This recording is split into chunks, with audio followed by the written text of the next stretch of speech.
में श्रेष्ठ एवं ऐश्वर्य सुख देने वाला हो। व्रत को करके मनुष्य नाना प्रकार के सुख, स्त्री पुत्र, आयु, महल, हाथी। कृष्ण बोले, हे राजन सुनो, सतयुग में जब वृत्तासुर आदि असुरों ने स्वर्गलोक पर अपना अधिकार कर लिया, तब दुखी हो इंद्र ने ऐसे ही प्रश्न देवर्षि नारद जी से पूछा था। यह सुन नारद जी बोले, हे देवराज इंद्र, मैं तुमको एक ऐसा उपाय बताता हूँ जो सर्व मंगलकारी है। इस विषय में एक वृतांत सुनो।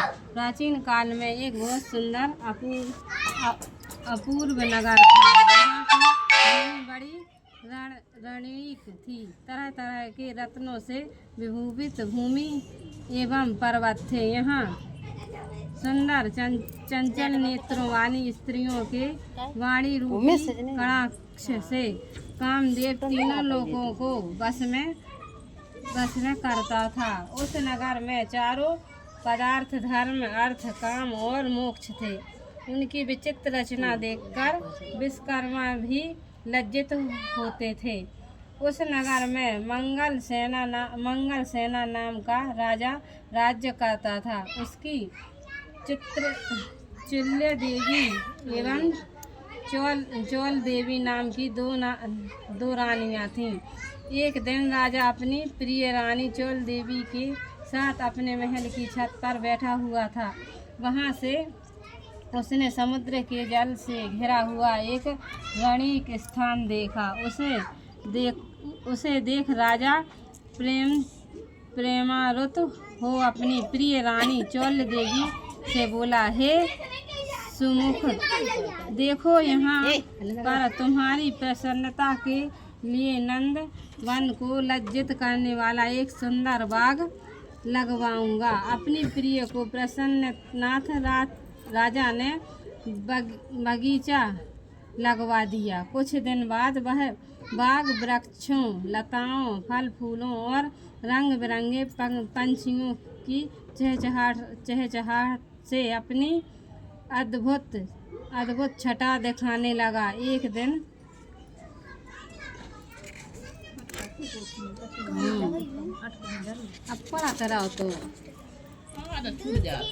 दिन उस बाग में बड़ा भयंकर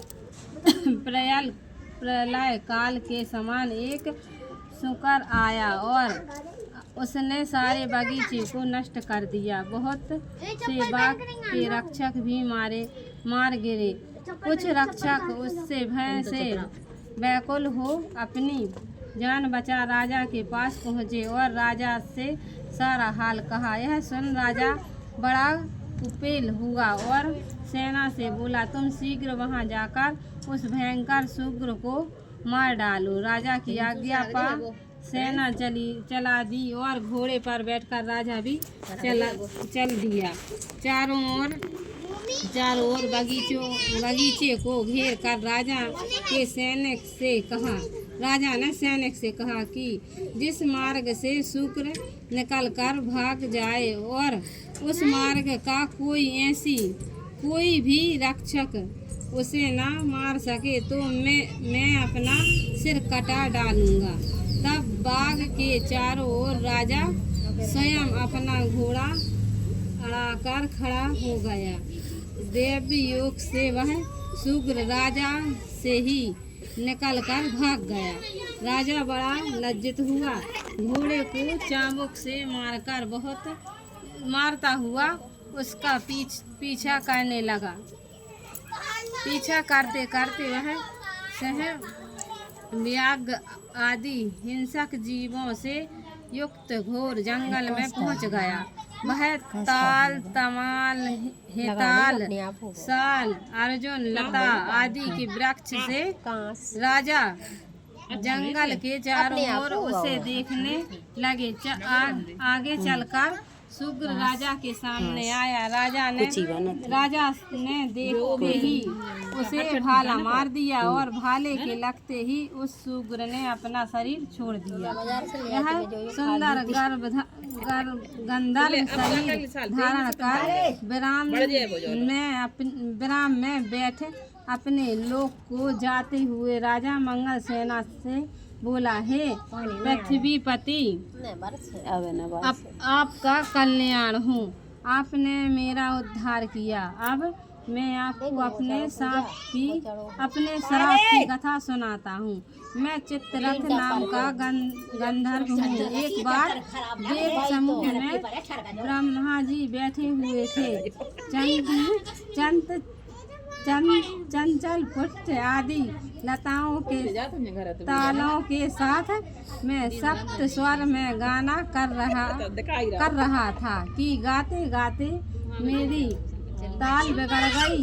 इस पर क्रोध होकर ब्रह्मा जी ने मुझे शुक्र होने का श्राप दे दिया। फिर प्रार्थना करने पर उन्होंने कहा कि तेरा उद्धार धर्मराज राजा मंगलसेन के हाथों से होगा। अतः मैं अधर्म योनि को छोड़कर अपने गंधर्व स्वरूप को प्राप्त हो गया। हे राजन, मैं वरदान स्वरूप देवताओं को दुर्लभ अर्थ काम मोक्ष आदि का दान एक व्रत बताता हूँ। यह व्रत श्री महालक्ष्मी का है। इसके प्रभाव से आप चक्रवर्ती राजा होंगे। अब आप अपनी राजधानी वापस जाएं।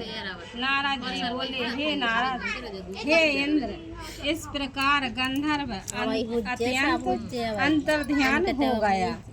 राजा मंगलसेन अपनी राजधानी को वापस लौटे कि मार्ग में उन्हें बंगाल में चर्म लिए हुए एक ब्राह्मण पुत्र अपनी ओर आता नजर पड़ा। राजा मुस्कुराते हुए उससे बोले, हे बटो